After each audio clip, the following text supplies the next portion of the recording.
Often while researching stories for the Twin Files, we come across information that's not relevant to the story or cannot be verified.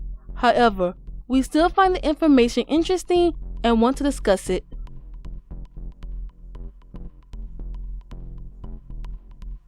The murder of Sharon Gregory was devastating for the town of Greenfield, Massachusetts, and put the town on edge. Such a senseless murder did not happen in small towns like Greenfield.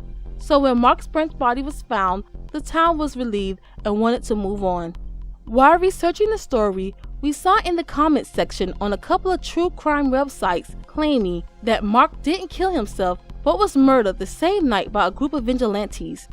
One person named Tamchu left this comment on the blog The Mysterious Hills. I lived in Shelburne Falls across the river from Buckland, and I heard from reliable sources the copycat was hung by local vigilantes for the girl's murder.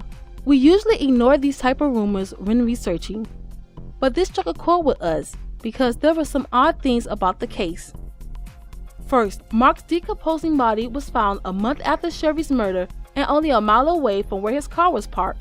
The coroner said Mark likely died not too long after the murder, so why didn't the police find his body during the manhunt? Even before Mark's body was found, the police were predicting that if he was dead, deer hunters would find his body, which is exactly what happened a month later. Second, immediately after Mark's body was found, the case was closed and sealed. On November 29, 1988, an article from the Schenectady Gazette reported that authorities declined to release further details about the case, and the search warrant was sealed on a judge's order.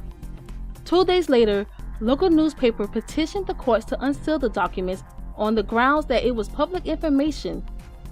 The Branch family lawyer said it was not public information and it shouldn't be brought to the public's eye by the media. It was during this proceeding that the motive was revealed by Police Chief Dave McCarthy, and he was reported as saying that he wanted to close the case. As far as we know, the search warrant was never unsealed. We found this action incredibly odd because we have never heard of a case being sealed that didn't involve minors or due to it being involved in an ongoing investigation. We are not lawyers, so there could be a legitimate reason for this.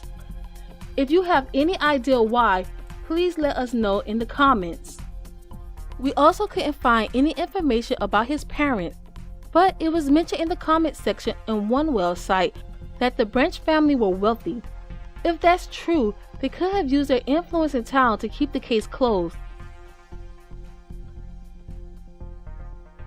As we were searching for pictures to use in the video about Jake Evans' Halloween-inspired murders, we came across this post on the subreddit Cringe Pics. It showed edited pictures of declarations of love for Jake and using hearts as decorations, a format usually reserved for celebrities like One Direction. It is not uncommon for people to fall in love with serial killers. Most people blame hyperbristophilia, a sexual disorder in which sexual arousal is contingent on being with a partner who has committed an outrage, such as rape, torture, or murder. Some argue that hyperbristophilia only applies to a few women. In the Huffington Post article titled, "Why Are Some Women Attracted to Serial Killers Like Charles Manson?" Catherine Ramsland, a professor of forensic psychology at DeSales University, said, "There are many motives. Some women also seek fame by proxy, or believe they can tame the wild beast in a violent band. A paraphilia is not typical." Another reason stated by Orrin Ampthe, a Toronto-based psychologist, many of these women believe that they're the only ones who could reach the real person underneath the monster being falsely portrayed. She further explained that these women believe the murderer is misunderstood and they could give him the love and support that he deserves so he can reveal his true self. And this appears to be the case for Jake Evans. Using the Wayback Machine, we found the Tumblr page that was the origins of the photos called We Love Jake Evans. It has since been taken down at Tumblr. The description of We Love Jake Evans was dedicated to the heroic 17-year-old boy Jake Evans. Yes, everything he did was completely wrong, but not everyone could take responsibility for their actions like this guy. Show respect where respect is due.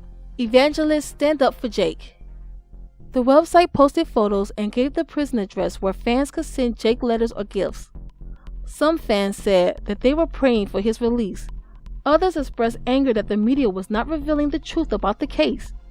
And there was even an essay posted about how the writer struggled with mental illness like Jake, and if she would have met him before, they could have been friends, and maybe even prevent the murders. Since most of Jake's fans were in their teens, do you think they grew out of their fandom?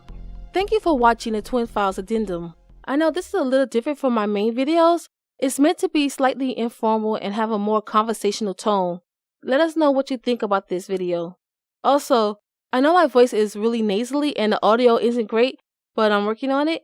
And don't worry about me taking over the main narration. My sister will continue doing that.